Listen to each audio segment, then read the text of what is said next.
Assalamualaikum warahmatullahi wabarakatuh.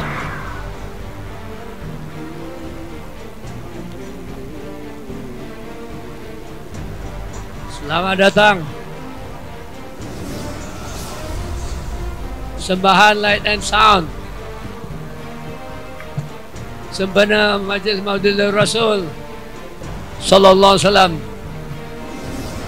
Masjid Kampung Kundang Sepat, dan juga all jasa Al Banjari berkaitan Maulid Paris Al Banjari Al-Fakir. Lampu tak ditutup.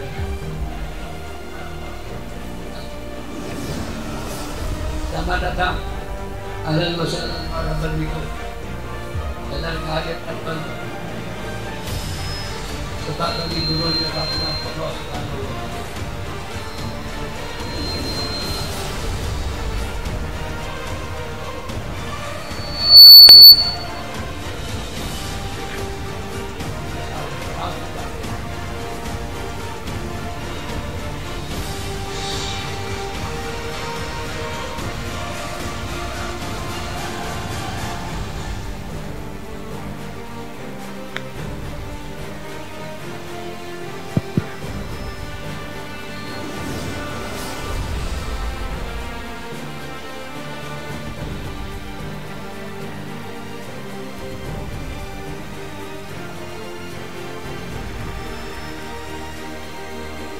Inilah beberapa manfaat pada malam ini. Mereka yang tidak pernah melihat musafir Allah warisan Nabawi umat alam dari musafir Allah kita akan meninjau di zaman Sayyidina Rasulullah pada lahirnya ulama-ulama kita 630 Hijrah, 30 masih samaan dengan 1 Hijrah. Madinah dan Makkah sudah ditawan oleh Sayyidina Rasulullah. Terbentuknya daulah Islam pertama dalam alam serikat didirikan oleh Nabi besar kita Sallallahu Alaihi Wasallam hingga seluruh Jazirah Arabia jatuh pada tangan pemerintahan Islam. Alhamdulillah. Dan diberi wafat Rasulullah SAW. Sayyidina Bakar, Sayyidina Umar, Sayyidina Utsman, Sayyidina Ali radhiyallahu anhu meneruskan warisan nubuwah dengan berdakwah dan menjelajah ke pelosok Arab termasuk Afrika hingga sampai ke hujung Maghribi, Syam, bahagian negeri Iraq. Dan mereka pula meneruskan para sahabat, teruskan perjuangan para khulafa Rasyidin pada zaman-zaman kemudian, termasuk zaman Bani Umayyah, Bani Abbasiyah. Mereka meneruskan dakwah dengan kapal, dengan jalan laluan sutera sampai ke Malabar, India. Dirikan masjid pertama di Gujarat, adapun Malabar, India. Rajanya Raja Ceraman masuk Islam pada tahun 1929. Ini masjid pertama di India, masjid Malabar, Kerala. Begitu juga dakwah pada zaman Abbasiyah dan Umayyah, membawa Islam ke negeri China melalui jalan darat dan juga jalan laut. Maka sendirinya alhamdulillah tidak ada peperangan ketika mereka berdakwah ke India dan juga ke negeri China. Yang ajaibnya orang India menerima Islam dengan mudah, orang China menerima Islam dengan mudah, dibanding dengan awalnya orang-orang Arab terpaksa berperang dengan Sayyidina Rasulullah. Walaupun dinasti Tang salah satu dinasti terbesar, sebenarnya mereka itu lebih suka goodwill, berhibah Maka jadilah masjid pertama di Kanton, namanya Masjid Boy Sheikh, didirikan dalam masa-masa lagi 100 Hijrah. Cuma bentuknya seperti bentuk Cina, tapi tidak ada berhala, ada menara, ada beberapa makam sahabat di masjid di sebelah kiri kanan. Sengar ayat mengatakan Sa'ad bin Abi Waqqas, sahabat yang besar, pernah datang Cina. Sengar mengatakan dia balik ke Madinah. Sengar mengatakan dia wafat di negeri Canton, Cina. Ini pelabuhan di tepi laut. Kemudian pula melalui laran darat, mereka membawa Islam ke utara Cina, pada ibu kota Chang'an. Jadilah salah satu masjid terbesar, Great Mosque of Xi'an, di negeri Cina. Jadi ada orang Cina pun memang dapat. Alhamdulillah kami dah sampai. Ini tuan-tuan, masjid ini 1000 tahun, 1000 tahun, 1200 tahun, masih kekal. Kompleksnya besar. Masjid Jeddah pun besar. Gaib masjid Jeddah. Ini masjid Cina, dibuat oleh kerajaan Tang Dynasty. Jadi Tang digantikan oleh Ming. Kerajaan Ming besarkan masjid itu. Kalau yang warna coklat itu Tang Dynasty, yang merah itu Ming Dynasty. Ini imam besar kita datang. Inilah tuan-tuan, ada rezeki pergi. Ya, 5 jam perjalanan. Dan kita sampai tempat. Syukur nikmat Islam lepas tu sampai ke tanah Melayu. Mari kita memuji nama Allah dengan berqasidah, ya, dengan alunan kapal-kapal yang berlayar membawa Islam. Negeri Champa, Kedah tu, Patani. Mereka datang ke negeri Nusantara dengan kapal. Ini negeri Champa. Dikatakan bahawa ada setengah negara-negara Melayu. Ini negeri Sriwijaya.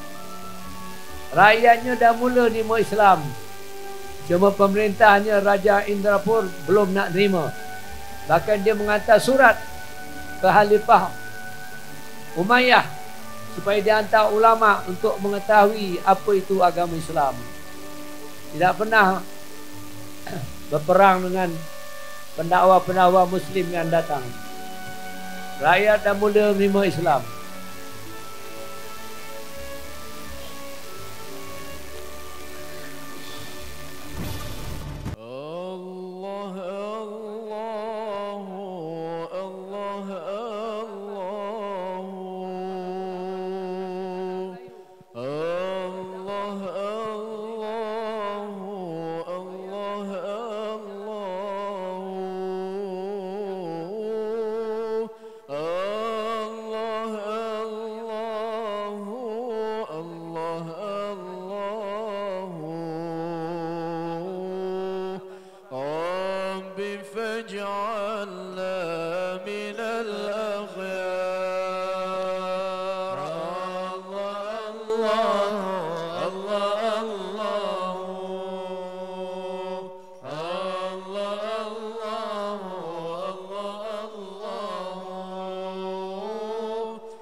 فاجعلنا من الأخيار.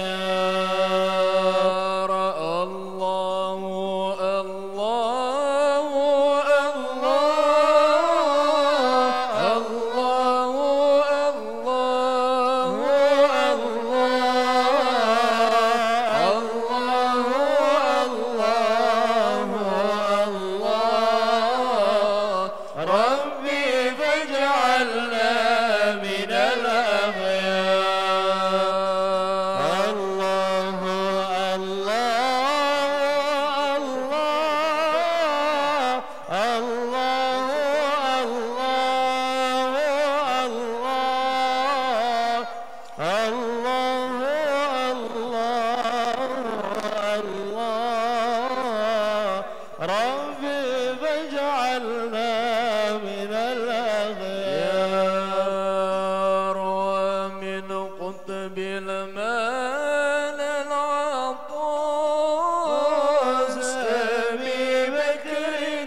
dibawa oleh para sahabat, para ulama, para tabi'in hingga Nusantara Melayu keseluruhannya masuk Islam.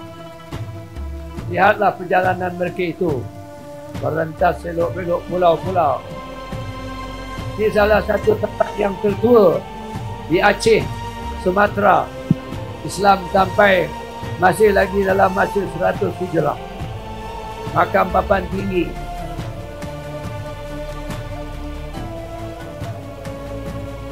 Makam Ahli Gai. Di sini juga keluar banyak ulama-ulama Mendeleng, seperti Syekh Abdul Qadir Mendeleng, seperti Syekh Ismail Minangkabau, ulama-ulama yang terhebat di Sumatera. Syekh Saleh Firak. Ini dulu lautan hampir, lautan tu dekat, tapi bila dia surut, ini kerajaan tu kerajaan Sriwijaya. Jadi bila air surut, timbul tanah darat baru. Dulu dekat laut, kapal boleh sampai tu. Setelah tu satu demi satu, kerajaan Islam berdiri di Sumatera.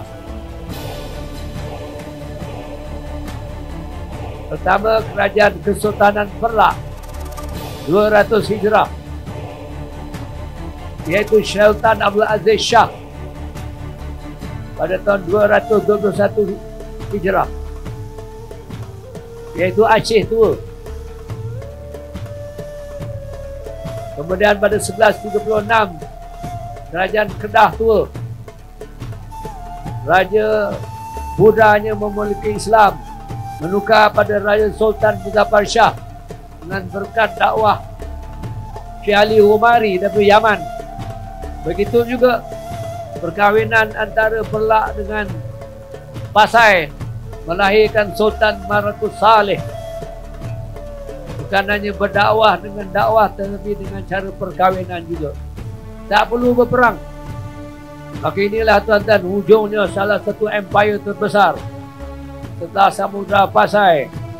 Orang Palembang, orang Melayu, Sumatera yang jiwanya seperti kental mendirikan satu kota selama 100 tahun lebih yang disegani oleh dunia, hingga berkata siapa-siapa yang duduk di atas singgasana Melaka, mereka itu memegang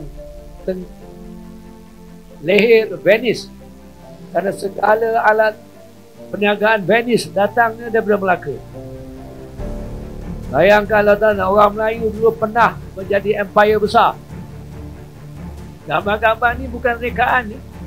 Ini diambil gambar-gambar ni daripada catatan sejarah dan dibuat 3D, 3 dimension. Itu masjid tu betul. Istana 7 tingkat. Ya, di tepi sungai masuk Melaka. Memang istananya 7 tingkat. Sekarang mengatakan atapnya dengan dibuat daripada timah. Dan kota Melaka, kota batu. Tak ada pepatah. Jikalau roboh kota Melaka, papan di Jawa didirikan. Kota Melaka, kota batu. Bukan kota papan tuan. Orang Melayu dah tengok 7 lapis tanah Sultan Melaka. Sultan Iskandar, Sultan Muzaffar, Sultan Alauddin, Sultan Mansur Shah.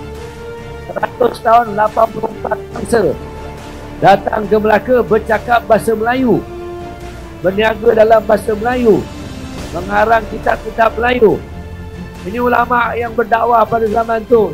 Syed Abdul Aziz dari Jeddah, Maulana Jalaluddin dari Iraq, Syekh Ahmad Majnun makamnya ada di Negeri Sembilan, Maulana Abu Bakar Habib Abu Bakar Yaman, Maulana Yusuf Qadi Munawar daripada Jawa, ulama-ulama penuh seperti Sultan Ismail Pulau Besar, Sultan Arifin, Syekh Jalani, Maulana Sadar Jahan daripada India, termasuk ulama-ulama daripada negeri China tuan-tuan, juga mengislamkan di keliling. Kemudian lepas Melaka, Kesultanan Patani pula.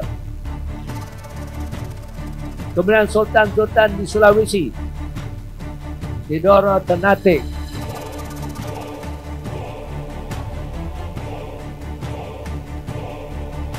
Kemudian kerajaan Demak. Demak inilah yang kemudian mengislamkan Banjar, Kalimantan, ya, Mataram hingga ke Bayuwangi. Hanya di Aceh saja mereka tu orang Majapahit tak mau masuk Islam.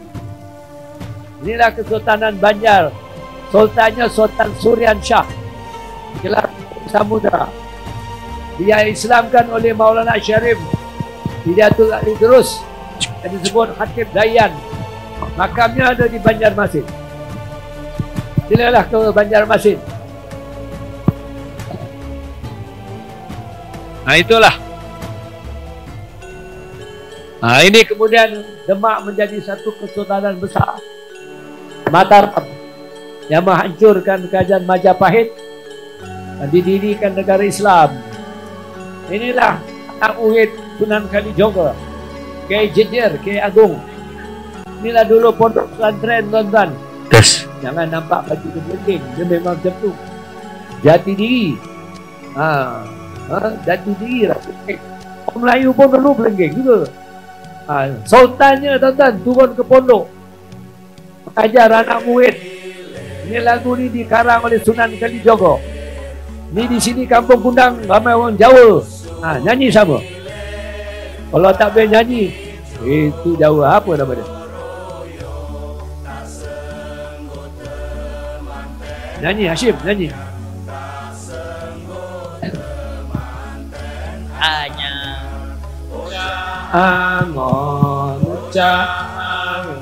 Ini syair menceritakan penuntut ilmu seperti anak gambing yang dididik, diajar panjat pokok, diajar basuh pakaian.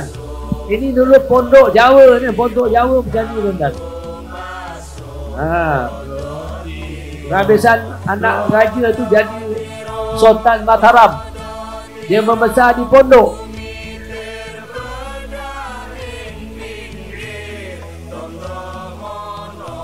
Dulu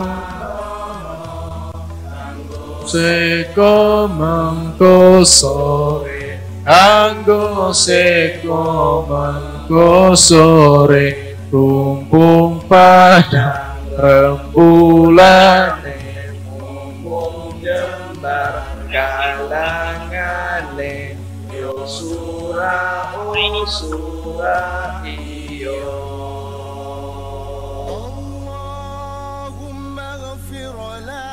Yang disebut Sultan Mataram, Sultan Muhammad Mataram, digeruni oleh Belanda.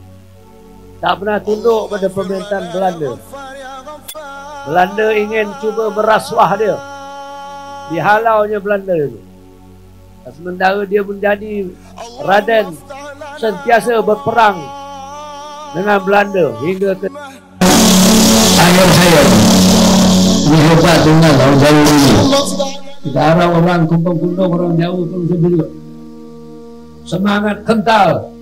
Sunan Kalijogo, Kerajaan Demak penuhkan masjid, sama-sama maulid. Jadi lagu Jawa pun tak apa dalam masjid. Kemudian alhamdulillah ketika sultan-sultan Islam mendapat Islam, mereka menghantar anak-anak buah, anak-anak bangsa, anak-anak raja pergi belajar di Mekah dan Madinah dengan ulama-ulama Arab yang besar. Setengah itu ada pergi ke Baghdad, ke Mesir. Tapi yang besar di Mekah, Madinah, tuan-tuan. Yalah guru pada tahun 1500 hingga 1650 tahun. Guru besar Harmain, Syekh Ahmad Kushashi Al-Hasani, Syekh Ibrahim Al-Qurani, muridnya. Siapakah mereka didik? Ulama-ulama Jawi, Syekh Hamzah Fansuri, Syekh Ali Fansuri, Syamsuddin Sumatrani, Abdul Rauf Fansuri, Yusuf Tajul Khalwati Makassari, Abdul Malik Abdullah, Tunku Pulau Manis Terengganu, Abdul Pamijahan, Asikaya, Syekh Jalan Aceh, guru pada Syekh Daud Allah Al-Fatani. Mereka pula balik membuka pusat-pusat Islam di Aceh, di Fansur, di Patani, di Terengganu, di Makassar. Kemudian tidak habis di situ. Orang-orang Melayu di sana menghantar anak-anak didik. Pada tahun 1950, guru-guru besar Harmain, Syekh Muhammad bin Abdul Karim As-Saman Al-Madani, Syekh Ahmad Marzuki. Tengok murid-murid Syekh Abdul Rahman Abdul Mubin Tanah Polpatani, Syekh Abdul Samad Pelambangi, Muhammad Asyad Al-Banjari, Ismail Minangkabau, Wan Mustafa Fatani, Daud Abdullah Fatani, Ahmad Khatib Syambas, Kalimantan, Nawawi Banten, Jawa, Kemon Halim Bengkalan, Madura, Syekh Ahmad Khatib, Minangkabau, Syekh Abdul Banjari, anak Syekh Asyad Banjari, Yusuf Boyan, Muhammad Saleh Firah, Mufti Perak, Syekh Abdul Aziz Manduri, guru kepada Hyat Bahlil Bengkalan. Ramai orang-orang Melayu bernaung di sana. Ada setengah tu berkhidmat sampai habis, setengah tu balik membuka pondok. Ya, seperti Asyad Banjari, Ismail Minangkabau, jadi Mufti Riau, Hatib Syambas, Nawawi Banten tinggal di sana. Inilah tuan-tuan orang dulu setelah dapat Islam mensyukuri nikmat agama. Inilah kalau ada rezeki siapa-siapa tuan-tuan. Tadi kita membaca marakib, ya, Syekh Asyad Banjari. Lebih kurang 200 tahun sebelum tu sultan yang masuk Islam Sultan Surian Shah. Dia berulama yang Islamkan dia, iaitu daripada Demak, Maulana Al-Aidrus, Syarif Al-Aidrus, pidato, ya, iaitu itu Khatib Dayan. Inilah tuan-tuan, ini kelebihan orang Melayu. Bila rajanya masuk Islam, semua masuk Islam. Hadis an-nasu ala mulukin. Kita doakan tangku kita panjang umur. Benar-benar jadi raja sekarang. Dia menyokong dakwah Islamiah. Ini saya nak cerita sikit Selangor tuan-tuan. Agar tuan-tuan dapat sikit ilmu. Tuan-tuan dia tak tahu apa pun. Ini kita, ya, Demak mengislamkan Banjar. Siapa pula mengislamkan Selangor? Siap lagi. Ini semua keturunan tuan-tuan Banjar. ulama-ulama yang keluar daripada Banjar. Kita Selangor pun ada Banjar, Perak ada Banjar. Siapakah ulama-ulama yang keluar? Ini dia, Syekh. Ini gambarnya dilukis oleh Belanda ya. Zaman tu tak ada foto. Belanda tak suka dia. Belanda lukis, tangkap. Dia salah satu pejuang Belanda, lawan Belanda. Sebab tu Belanda lukis gambar. Tak ada zaman tu foto tu. Takut Belanda lukis kerana nak tarik dia mengikut cara Belanda. Ini makamnya di Kalampayan. Kalau ada kapal terbang turun di Banjarmasin, Martapura, dekat 3 jam. Ini kitabnya. Ini dulu saya belajar untuk guru saya ini, Haji Hashim. Saya bilang Muhtadin. Kita fikir syarah bagi Siratul Mustaqim karangan Nurul Ar-Radini disyarah. Maka dia sebut dia ni Mufti Kalampayan. Ini anak dia. Anak dia Bangku, Mufti Kerajaan Riau. Makanya di belakang Masjid Pulau Penyengat. Masjid ni disebut masjid dibuat daripada telur putih. Dia tak ada simen, telur putih. Ini makam Syekh Abdul Rahman Siddiqui di Pulau Temilihan. Ini pergilah tuan-tuan. Medan ziarah. Ini ulama besar, waliullah. Paling besar kalau hol di Sumatera, hol dia. Temilihan, kena naik bot atau naik motor, jalan kaki. Banyak sekarang. Kemudian juga Syekh Osman Syahuddin Al-Banjari Pontianak. Mufti Pontianak, bukan Pontianak ya, nama negeri. Kitab yang diterjemah, kitab Ibnu Al-Askandari, Dalil Qulub, Dalil Arus. Ini Tok Hussein, saya belajar Tok Hussein kitab. Haji Hashim dan Tuan Mazin. Ini Tuan Hussein ada di Kedah. Kalau tuan ada masa pergi ziarah makamnya. Di Tiga Gajah. Ulama besar ni, kitabnya pun banyak. Datuk Sufyan, Qatul Rasyia, Usul Tauhid. Kitab Maulid pun ada. Ini pun dia juga cucu daripada Syekh Hasan Banjari. Ayahnya, atuknya Mufti Besar Kedah. Syekh Muhammad Mas'ud. Ini cucu Syekh Hasan Banjari, Kashful Anwar Al-Banjari. Ini semua milah awliya salihin tuan-tuan. Semua mereka menjaga perkuburan. Orang sana tuan-tuan yakin kepada keberkatan ulama dan awliya. Dia jaga kuburnya betul-betul. Kita dekat Melayu, dekat Malaysia ni tuan-tuan. Ini guru besar sekumpul tuan-tuan. Dia suka membaca maulid, suka berselawat, suka qasidah. Jadi setengah qasidah yang kita baca tu ya al-bait ini qasidah. Luar biasa suaranya. Alhamdulillah saya dapat duduk majlisnya 2 jam.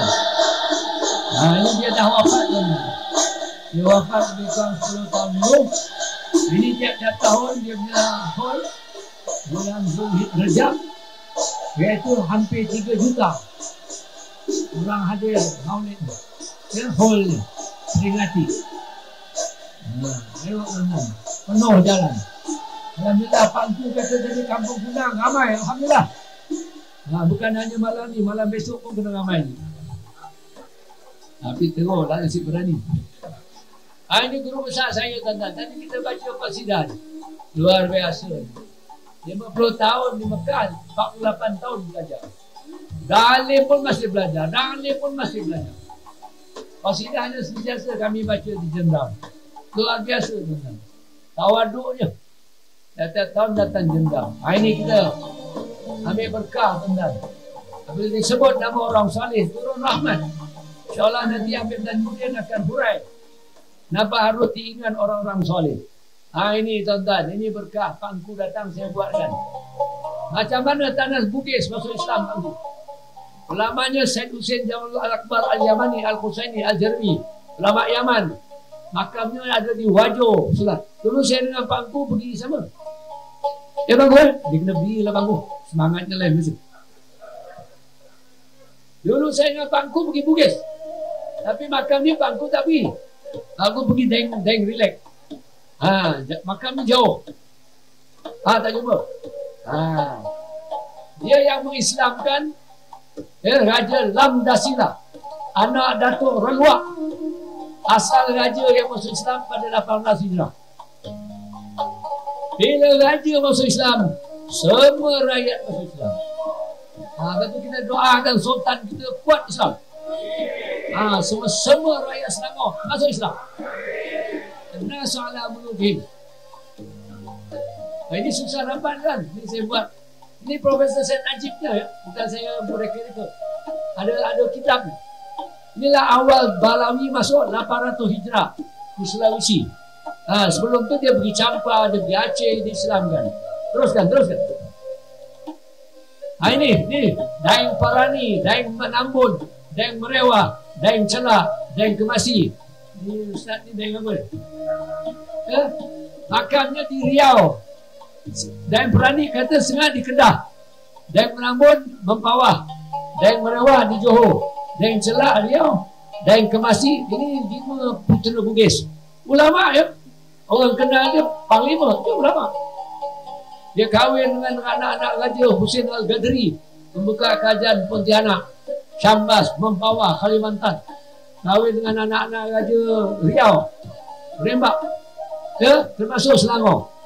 Nama tu ulama yang ada di Riau, Husin Al-Gadri, Syekh Abdul Rahman Al-Gadri, Muhammad Salih Az-Zawi, Syekh Ismail Amin Angkami jadi mufti. Dengan anak cucunya Ibrahim Al-Asmar, Maulana Isyak, Syekh Wan Husin di Patani. Ada masjid 500 ton di Patani, masjid Wan Husin. Tengok ya, ini daripada tadi Ibrahim Asmar mengislam dengan anak-anak Raja Bugis. Sebab itulah Selangor tentang kesultanannya daripada sini. Teruskan. Itu sultan yang pertama. Ya, Sultan Syah Raja Lumu. Lumu tu nama Bugis. Ini sultan pertama Islam. Banyak orang Selangor tak tahu sultan pertama. Keluar dari Selangor. Dulu ada pejabat agama, saya kata, kalau orang pegawai agama tak tahu, letak jawatan ni. Kau tak kenal sultan Islam kau yang pertama. Penat kaji tuan-tuan. Kemudian Sultan Ibrahim. Siapa penasihat agamanya? Raja Haji Fisabilillah. Pengamal selawat dan lalu khairat. Tinggal dunia tapang Melaka, pegang kitab dan lalu khairat. Benci Belanda. Ini penasihat Sultan Ibrahim, Sultan kedua. Sultan ketiga tuan-tuan, Sultan Muhammad. Penasihatnya Syekh Abdul Ghani Bima As-Sumbawa Al-Maki, wafat. Syekh Ahmad Mahyudin, wafat. Syekh Jafar. Ini 3 keluar di Selangor. Ketika Sultan mangkat, dia balik Mekah. Ini asal Bima tu tuan-tuan. Bima tu sebahagian daripada Lombok. Lama Lombok. Kemudian Sultan Abu Samad, siapa kita makamnya? Di Abdullah dijual. Syekh Osman Abdullah Ibn Kabau, Khadi Besar Selangor. Ini adik pada Mufti Perak, Syekh Salih Perak bin Abdullah. Tarikatnya Naqshbandi Khalidi. Masyhur. Makamnya ada di Kampung Baru. Syekh Osman makamnya Kampung Baru. Sahabat dari rezeki dia pergi. Ini penasihat Sultan Abdul Samad. Terus lagi. Ini ulama besar tuan-tuan. Sultan besar, Sultan Alauddin Sulaiman Shah. Penasihatnya Tengku Muhammad Zuri, Al-Fatani, Syadli, Kiai Abdul Ali Karibun, Kiai Jawa, Kiai Agung, Kiai Muhammad Dahlan. Ini saya ni, ini segap. Banyak orang kampung Jawa pun tak kenal ulama Jawa. Macam mana nak tahu kamu? Dan dia kenal semua tentang pemain bola, warisan. Ini ulama Jawa, Kiai Muhammad. Ada pondok kan? Pondok di Pandamaran. Sultan Isyamuddin, anak Tengku Zodi, Tengku Muhammad. Syekh Yusuf Syamuddin, ini guru pada guru saya. Syekh Abdul Hamid, guru Tuan Mazin. Semua penasihat Syekh Sultan. Ini ulama besar tuan-tuan. Sultan mengarang kitab. Ini pangkumnya Datuk. Berkah Sultan, alhamdulillah berkah. Doakan sekali pangkum dapat pakai itu. Amin ya rabbal alamin. Mahkota dalam syurga. Amin ya rabbal alamin. Next. Ini tuan-tuan. Terdirinya pondok macam cendawan tubuh. Mengarah kitab Imam Ghazali, Ibn Athalillah, Ibn Hajar Bidayah. Itu Sun Salih Firab, Tuan Kajang, Kiai Dahlan As-Segaf, Kiai Husin, Kiai Abu Darda Al-Nan. Pondok-pondok tak, itu saya belajar dari situ, pondok Tafiqiyah. Itu pondok Teluk Intan. Lagi terus. Ini pondok yang dulu. Inilah tuan-tuan guru-guru besar kita. Dia mendirikan pondok mengajar agama di Selangor. Amin. Semua belajar di Mekah, tuan-tuan. Berkah. Itu alhamdulillah saya terhutang budi pada para ulama ni. Kerana itulah Al-Jendrami pecahan daripada pondok Taufiqiyah Kajang, tuan-tuan. Berkah guru-guru kami. Ya, bagi mereka itu Al-Fatihah. Bismillahirrahmanirrahim. Ya kena Abdullah ya kena. Kesimpulannya, kesimpulan. Ini kita melihat pada perairan period dapat bila kebanyakan ulama yang jadi penasihat raja mengajar masyarakat awam sama, ulama yang membawa ajaran ilmu tasawuf tarikah yang bertahun-tahun belajar di Mekah, Madinah, Yaman, dari syekh-syekh besar ahli sunnah wal jamaah berakada Asy'ah Maturidiyah, Mazhab Syafi'i, Tasun Al-Junaidiyah wal Ghazaliyah. Inilah kita nak pegang, tuan-tuan.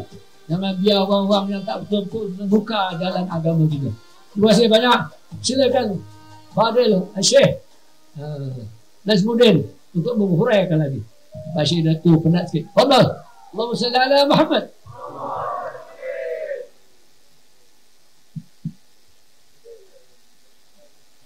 Bismillahirrahmanirrahim. Assalamualaikum warahmatullahi wabarakatuh. Alhamdulillah wassalatu wassalamu ala Rasulillah Muhammad bin Abdullah wa ala alihi wa sahbihi wa man wala. Wa ba'du. Terima kasih yang dimuliakan Datuk Syekh Muhammad Hafiz bin Haji Salamat, hafizahullah wa ra'ah. Mudah-mudahan Allah panjangkan umur sihat wal afiah.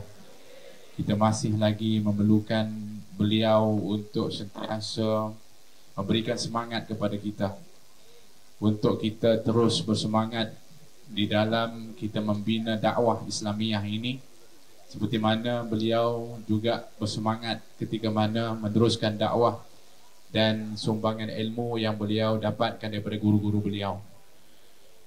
Yang dimuliakan Pak Engku, begitu juga dengan semua barisan kepimpinan hadirin hadirat muslim rahmatullahi Allah. Ketika kita melihat tadi daripada tayangan-tayangan sejarah yang begitu besar maknanya kepada iman yang kita anuti, ianya mengingatkan kita tentang bagaimana para ulama warathatul anbiya.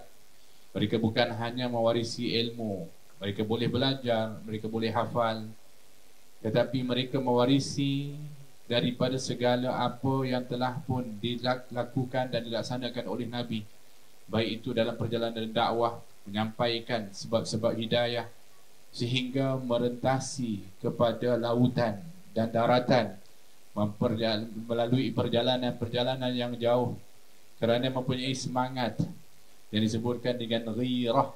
Ini yang kita nak letakkan dalam diri kita belajar daripada ulama, iaitu namanya ghirah, bukan gairah. Gairah ni gatal pula nanti. Ghirah ini maksudnya apa? Merasakan nak supaya orang lain juga dapat menikmati daripada kebenaran dan keindahan Islam itu. Tak mahu kita je yang rasa sedap nikmat Islam, nak orang lain juga merasakan kenikmatan Islam. Sebagaimana kalau kita ni dapat makan yang sedap, kita nak orang tahu juga ada makanan itu sedap, dapat dirasa.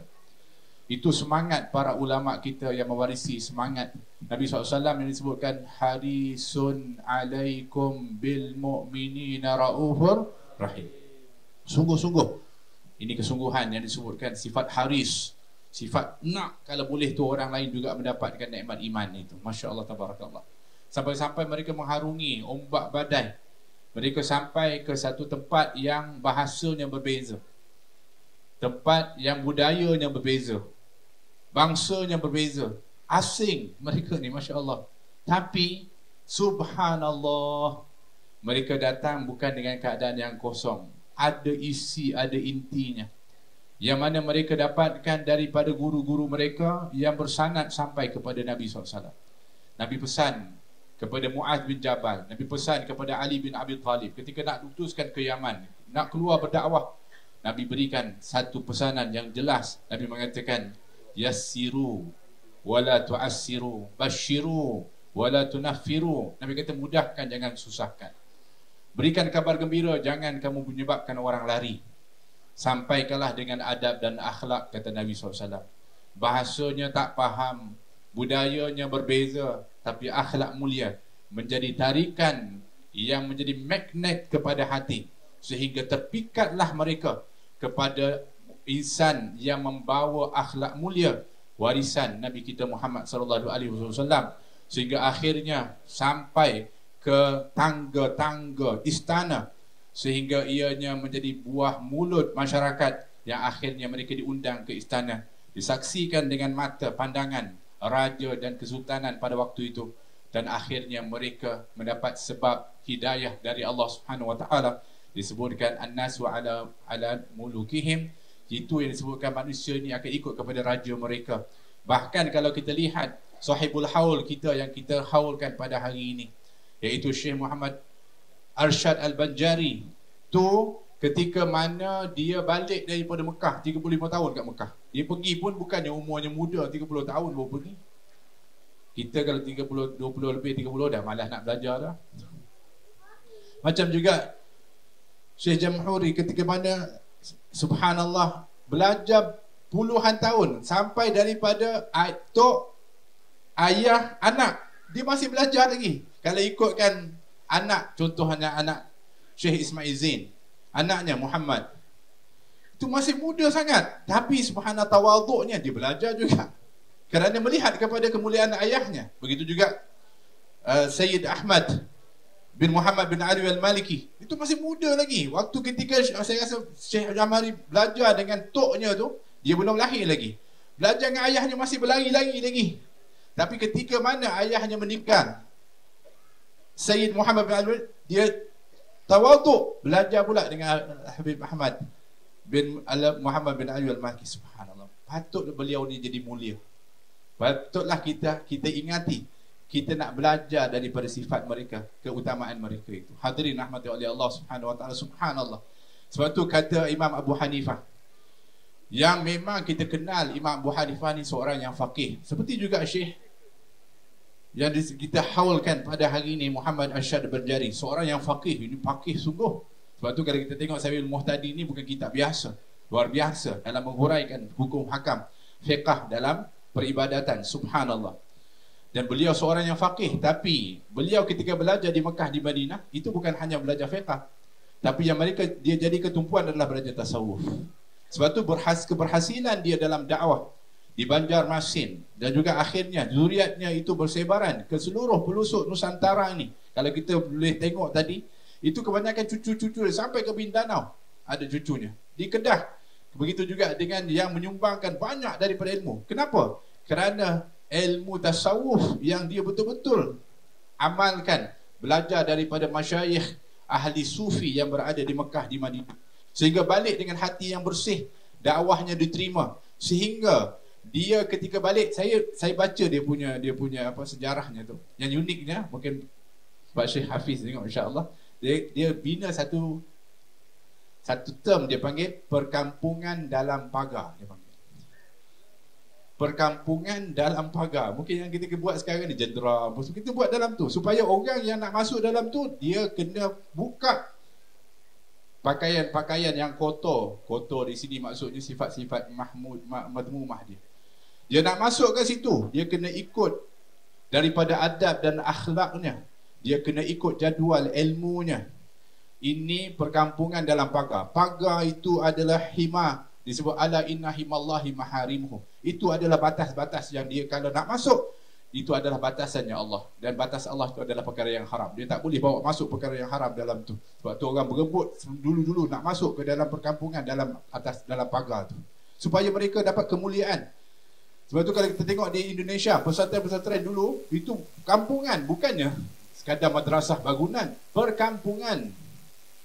Satu kemuliaan yang mereka duduk dalam perkampungan, yang disebutkan dengan perkampungan dalam pagar ni, adalah ketika dalam tu mereka dibentuk jiwa mereka, iman mereka, ibadah mereka. Ada guru, mursyid yang akan pandu kepada mereka. Masya Allah, tabarakallah. Ini sebab tu kita nak bentuk kita punya perkampungan macam tu, supaya kita jadi orang yang betul-betul ketika berada dalam kampung tu, kita terjaga iman kita, akidah kita terjaga, kita punya ibadah. Subhanallah. Yang itu yang kita nak. Sebab tu guru-guru kita balik, masyayikh kita balik daripada Mekah, mereka buat pondok, mereka buat satu environment untuk nak mendidik orang-orang yang duduk dalam tu betul-betul sungguh-sungguh melahirkan para duat, para pendakwah yang akan mengembangkan lagi daripada dakwah-dakwah Islamiah itu serata dunia. Kata Imam Abu Hanifah, dia mengatakan begini. Ini kata-kata seorang ulama ahli fiqh, seorang imam mazhab. Kalau kita kenal Imam Abu Hanifah ni, kita mazhab Hanafi. Kita akan ceritalah tentang mazhab Hanafi, hukum hakam dia dan sebagainya. Tapi dia mengatakan, dia kata apa? Dia kata kisah-kisah para ulama, cerita-cerita para salihin, itu lebih ahabbu ilayya min kathiri minal fiqhi. Itu lebih aku cintai daripada banyak bicarakan tentang fiqh. Walaupun dia ulama fiqh, ya fiqh tu penting. Syekh Arsyad juga ketika dia balik, fiqh tu penting sehingga dia betulkan kerosakan fahaman sesat yang ada pada waktu itu, yang sampai syariat pun ditinggalkan, kononnya tak perlu solat, dengan cukup dengan berzikir. Itu dibetulkan oleh Syekh Muhammad Arsyad Al-Bajari. Tapi maksudnya besarnya manfaat kita menceritakan tentang orang-orang soleh, orang-orang mulia ni. Sebab dia kata apa? Kenapa dia kata lebih suka daripada fiqh? Kerana itu adalah adabul qaum wa akhlaquhum. Ketika kita cerita para ulama, kita sedang berbicara tentang akhlak dia punya sifat dia. Kita cerita tentang adab dia. Sebab tu kalaulah kita cerita pada as-salihin, kita tak akan tinggalkan cerita tentang sumbangan dia, tentang kebaikan dia, tentang jasa-jasa dia, sehingga semangat kita akan ikut kepada semangat itu. Sebab tu kalaulah di sini dan di mana pun yang dihidupkan adalah ingatan tentang para ulama, seperti mana maksud Imam Abu Hanifah itu, maka kita bentuklah adab dan akhlak dalam masyarakat. Dan yang akan subur di tempat itu, tengok apa yang dia banyak sebut, banyak cerita. Kalau dia banyak sebut tentang pemain sukan, banyaklah pusat-pusat sukan akan dibina. Betul tak? Kalau dia minta maaf, dia banyak cerita tentang hiburan, penghibur-penghibur, banyaklah pusat-pusat karaoke yang akan ditumbuh. Tapi bayangkan kalau yang banyak disebut itu adalah para ulama, para as-salihin, akan tumbuhlah madrasah, pondok, begitu juga pusat-pusat ilmu, bergantung kepada tempat itu. Siapa yang mereka ingat banyak. Dan sebab itulah beruntung tempat ni pada hari ini, ketika haul yang kita adakan dan juga maulid yang kita adakan di sini, supaya tempat ini akan subur nanti insya-Allah dengan ilmu, dengan ibadah, dengan kebaikan, dengan kita mengikuti para ulama as-salihin. Amin Allahumma amin. Hadirin rahmati Allah. Syekh Hafiz dia suka kalau ceramah pendek-pendek, tak banyak-banyak. Sebab apa? Memang betul, saya pun sendiri sama dengan Syekh Hafiz. Sebenarnya kalau kita ni bercakap, memang kita sedap bercakap, yang mendengar tu takut tak berapa sedap. Apatah lagi belum makan lagi pula tu. Yang beragak petang tadi dengan penat, lelah apa semua. Saya tadi tu teringin nak beragak juga, tapi terlambat beberapa minit. Kan? Alhamdulillah bagi yang beragak petang tadi, kemudian yang hadir pada malam ini, memeriahkan kepada majlis yang mulia ni. Mudah-mudahan Allah rahmati insya-Allah pertemuan kita. Dan mudah-mudahan rahmat itu mengalir sampai ke rumah kita.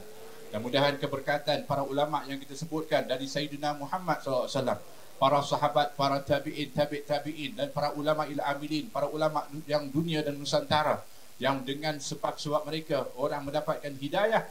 Mudah-mudahan kita mendapatkan keberkatan mereka. Dan mudah-mudahan akan mengalirlah semangat iman kepada kita. Dan mudah-mudahan seperti mana mereka dimuliakan oleh Allah, Allah muliakan kita. Dan mudah-mudahan bagaimana mereka bersemangat di dalam berdakwah dan juga menjalankan daripada ibadah, mudah-mudahan Allah berikan semangat itu kepada kita dan keluarga kita. Anak-anak kita mudah-mudahan akan cinta kepada para ulama, sehingga akhirnya kita mendapatkan zuriah-zuriah salihah yang akan berbakti bukan hanya kepada kedua orang tuanya, tetapi juga akan berbakti kepada masyarakat untuk menyebarkan dakwah Islamiah yang akhirnya akan membawa rahmatan lil alamin, yang berkesinambungan daripada Nabi kita Muhammad sallallahu alaihi wasallam. Mudah-mudahan berkat ini juga seperti mana hari ketika mana dia di antara doa yang tak akan pernah untuk kita tinggalkan, adalah mendoakan kedua orang tua kita. Hari ini memang mungkin orang tua kita bukan ulama seperti mana yang ada tertulis di situ. Tetapi ketika mana kita dapat hadir majlis ulama, ketika mana kita masih lagi dapat untuk menuntut ilmu, kita masih lagi dapat nikmat iman, ini jasa ibu bapa kita. Ya, mereka tak bernasib baik mungkin di zaman ketika dulu. Mereka tak ada kemampuan macam kita hari ini. Kadang-kadang mereka masih berada pada zaman penjajahan pada waktu itu. Maka zaman tekanan. Kalaulah mungkin mereka hidup pada zaman kita yang serba terbuka ini, saya rasa mereka menjadi ulama, orang-orang yang alim. Tapi mereka tak berkemampuan, tapi mereka nak anak dia yang akan meneruskan cita-cita hasrat mereka. Sebab tu mereka berdoa sejak dari dulu untuk kita. Dan mungkin dengan doa mereka, hati kita tergerak untuk datang ke masjid, untuk datang ke majlis ilmu, untuk menuntut ilmu, untuk hadir ke majlis-majlis yang mulia ini. Mudah-mudahan Allah rahmati kedua orang tua kita. Mudah-mudahan Allah angkat darjat mereka. Allah ampunkan dosa mereka. Yang telah meninggal dunia, Allah lapangkan kubur mereka. Jadikan kubur ke taman-taman syurga. Yang masih hidup, ya Allah, berikanlah kepada mereka nikmat iman. Dan ya Allah, kukuhkan iman mereka. Dan berikanlah kepada kami semua, ya Allah, husnul khatimah. Amin. Allahumma amin. Rabbana atina fid dunya hasanah, fil akhirati hasanah, wa qina adzabannar. Wa sallallahu ala sayyidina Muhammad wa ala alihi wa sahbihi wasallam. Walhamdulillahi rabbil alamin. Wala afu minkum. Wassalamualaikum warahmatullahi wabarakatuh. Saya juga nak ucap terima kasih kepada Ustaz Saifullah yang jadi sebab kita sebenarnya majlis ni. Mudah-mudahan insya-Allah usaha beliau ni yang ada ni Allah ganjari dengan ganjaran yang besar. Allah muliakan dia insya-Allah, dan Allah angkat darjatnya insya-Allah. Amin. Allahumma amin.